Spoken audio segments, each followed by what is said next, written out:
స్వాగతం.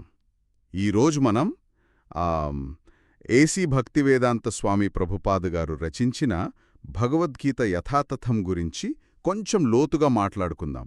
మాకు దీనిపై ఒక మంచి సవివరమైన సమీక్ష దొరికింది. దాని ఆధారంగా చర్చిద్దాం. నమస్కారం. అవును, భగవద్గీత అంటే కృష్ణార్జున సంవాదం, మహాభారతంలో భాగం, 700 శ్లోకాలు. ఇది మనందరికీ తెలిసిందే. కరెక్ట్. అయితే ఈ యథాతథం అనువాదం అంటే యాజ్ ఇట్ ఈజ్ అంటారు కదా, దీని ప్రత్యేకత ఏంటి? ఆ సమీక్షలో ఏం హైలైట్ చేశారు? సమీక్షలో ముందుగా దాని స్ట్రక్చర్ గురించే చెప్పారు. అంటే ప్రతి శ్లోకానికి మూల సంస్కృతం, రోమనైజ్డ్ లిప్యంతరీకరణ, ఆ తర్వాత పదానికి పదం అనువాదం, పూర్తి అనువాదం. ఓహో, ఆ పైన మళ్ళీ ప్రభుపాదగారి వ్యాఖ్యానం కూడా చాలా డీటెయిల్డ్గా ఉందన్నమాట. ఖచ్చితంగా. ఈ నిర్మాణం వల్ల అంటే భాషాపరంగా, తాత్వికంగా కూడా లోతుగా వెళ్లడానికి బాగుంటుందని సమీక్ష అభిప్రాయపడింది.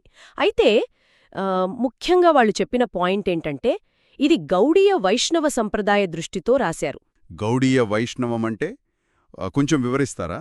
అంటే ప్రధానంగా శ్రీకృష్ణుణ్ణి పరమపురుషుడుగా ఆరాధించడం, భక్తియోగం మీదే ఎక్కువ దృష్టి పెట్టడమన్నమాట. ఈ పుస్తకం పేరు యథాతథం అని పెట్టడం వెనుక ఉద్దేశ్యం కూడా అదే అని సమీక్ష అంటోంది. యథాతథమంటే ఉన్నది ఉన్నట్లుగా. దాని వెనకున్న ఆలోచన ఏంటి? ఆధునిక వ్యాఖ్యానాలతో పోలిస్తే దీని ప్రత్యేకత ఏమిటని సమీక్ష చెబుతోంది? మంచి ప్రశ్న. సమీక్ష ప్రకారం ప్రభుపాద్ గారు ఏమనుకున్నారంటే, కొన్ని ఆధునిక వ్యాఖ్యానాలు గీత యొక్క అసలైన ఆధ్యాత్మిక సారాన్ని, ముఖ్యంగా ఆ భక్తితత్వాన్ని కొంచెం పల్చన చేస్తున్నాయని భావించారు. అందుకే ఆ సాంప్రదాయ అర్థాన్ని, ఆ భక్తి మార్గాన్ని ఎలాంటి మార్పులు లేకుండా ఉన్నది ఉన్నట్లుగా అందించాలనే ప్రయత్నమే ఈ యథాతథం అని సమీక్ష సూచిస్తోంది.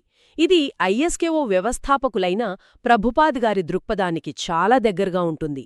అర్థమైంది. అంటే ఇది ఒక నిర్దిష్టమైన ఫిలసాఫికల్ ఫ్రేమ్వర్క్లో గీతను ప్రజెంట్ చేస్తుందన్నమాట. సరే, మరి ఈ పుస్తకంలో ప్రధానంగా చర్చించిన థీమ్స్ ఏంటి?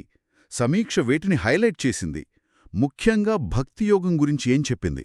అవును, చాలా కీలకమైన ఇతివృత్తాలను సమీక్ష గుర్తించింది.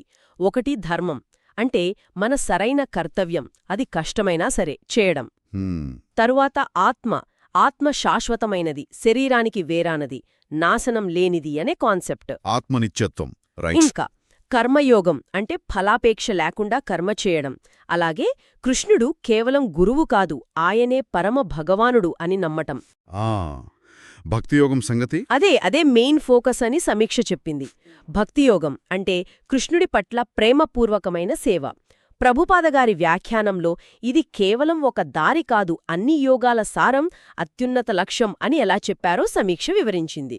చాలా ఇంట్రెస్టింగ్. మరి ఈ వ్యాఖ్యానం వల్ల కలిగే ప్రయోజనాలుగా సమీక్ష వేటిని చూపించింది? అలాగే ఏవైనా పరిమితులు లేదా విమర్శల లాంటివి కూడా ప్రస్తావించిందా? ప్రయోజనాలైతే చాలా స్పష్టంగా చెప్పింది సమీక్ష. కొత్తగా చదివే వాళ్లక్కూడా సులభంగా అర్థమవుతోంది, చాలా సమగ్రంగా ఉంది అని. ఓకే. అలాగే లోతైన ఆధ్యాత్మిక అంతర్దృష్టి, మన రోజువారీ జీవితానికి ప్రాక్టికల్ గైడెన్స్ కూడా లభిస్తుందని పేర్కొంది. గౌడీయ వైష్ణవ సంప్రదాయానికి కట్టుబడి ఉండటం కూడా ఒక ప్లస్ పాయింట్గా చూపింది. అయితే మీరు పరిమితులు అన్నారు. అవును, అదే బలం కొన్నిసార్లు పరిమితి కూడా అవ్వొచ్చు అని సమీక్ష అంటుంది. ఎలాగంటే చెప్పండి. ఇది పూర్తిగా భక్తి ప్రధానంగా ఉంది కదా, అందువల్ల కేవలం తాత్వికంగానో లేదా లౌకికంగానో విశ్లేషించాలి అనుకునే వాళ్లకి ఇదంతగా నచ్చకపోవచ్చు. అంటే వాళ్ల అప్రోచ్కి సెట్ అవ్వకపోవచ్చనమాట. కరెక్ట్. కొన్నిసార్లు అంటే విషయాలు కొంచెం రిపీట్ అవుతున్నట్లు అనిపించవచ్చు అని కూడా అన్నారు. ఇంకో విషయం, ఐఎస్కేఓఎన్తో దీనికి స్ట్రాంగ్ కనెక్షన్ ఉంది కాబట్టి కొంతమందికిది కొంచెం మతప్రచారంగా కూడా కనిపించే అవకాశముందని సమీక్షలో రాశారు. అయితే ఇవన్నీ కేవలం సమీక్షలో చెప్పిన అభిప్రాయాలు, అది మనం గుర్తుంచుకోవాలి. అర్థమైంది. బ్యాలెన్స్డ్గా చెప్పారన్నమాట.